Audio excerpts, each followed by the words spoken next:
thought I had everything figured out at that age. I was doing what I thought was right, but I wasn't doing what was right for me.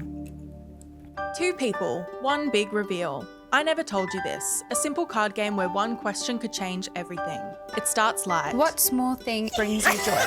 I'm not going to answer that. Then comes the moment that could shift a relationship forever as they finish this sentence. I never told you this. I've never told you this. I never told you this. Today, daughter and mother Palepa and Poima will be sitting down together. I'm feeling a mix of emotions, but mainly I'm quite nervous. Palepa has something big to reveal to her mother. But we'll just see how things go. How are you feeling, Mum? I feel good. It's good to see you. You look beautiful. Thank you. So is you. I've got these Medibank family roast cards. Shall we get started? Yes. My question. How do you see me, Mum, when you look at me? I see you as my daughter, my best friend, the one I can trust to talk to. Most of all, we have the love. Yeah.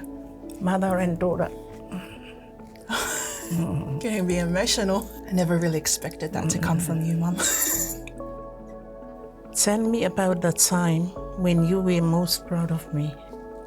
When you were staying with your sisters and your mother in New Zealand, the engagement that you had, which didn't turn out the way that you wanted it to, I see that as the biggest blessing, because that's when you booked your flight to come here and then you paid your one-way ticket to come here to Australia by yourself. I think that's pretty boss, Mum. You really found your worth. My turn. I'm going to pick up the card now. Okay. I never told you this. So, Mum, you know how in our Samoan culture, everyone gets married, has kids at a young age, raises their own families. I've done the complete different, I've chased after my careers through nursing, through film, but there's someone in my life. So I have a boyfriend. I have a boyfriend, Mum. I know it's a lot for you to take on board, especially now that I've told you the news, but I wanted to be sure that I was making the right choice, which is why I've only just told you now. But nothing will ever change the way that I love you, I love my dad, and I love my brother. My responsibilities will remain the same. Last week I saw there's a change in you, Lipa. And now you're telling me that. I'm so shocked, Lipa. We always share. We have trust bond between us. This is the burden that I've been carrying, is just trying to find the right time to tell you. And I always knew that in our family, whenever I told you and Dad something I wanted to do, the answer would be no, reconsider. You need to think of us, you need to think of the family. We always have problems because there is no family perfect. Sometimes I forget my voice whenever I'm around our family, around you and Dad, and it's not resentment, but because it's always been packed on obedience and just listening to that one voice, I forget that voice.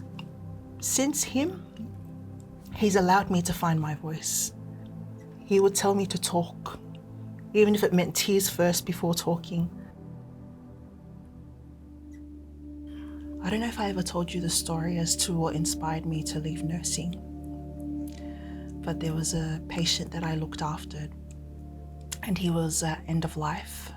He'd always say to me, Lepa, live your life.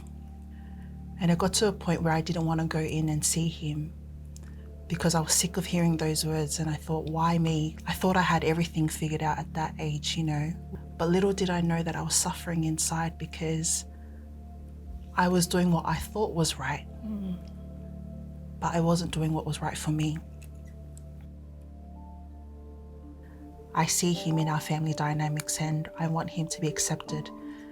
If I stand in the middle and I say, I don't want whoever, something might happen in the future. I wholeheartedly hear what you say because you're my mum.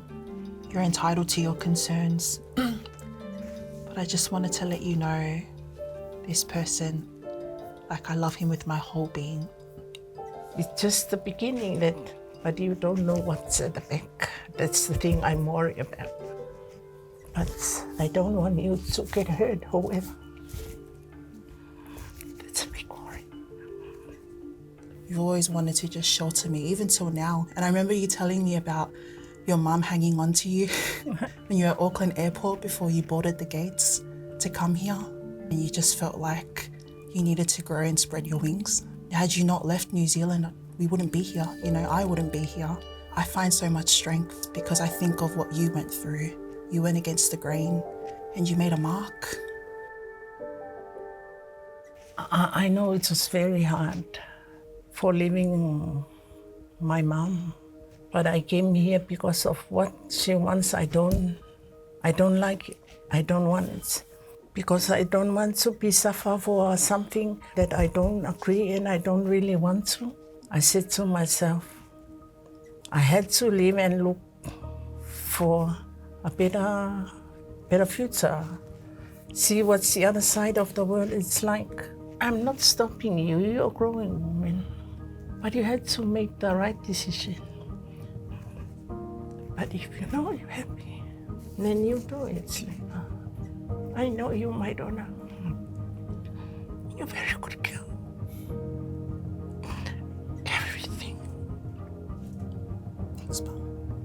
I love you, Lipa.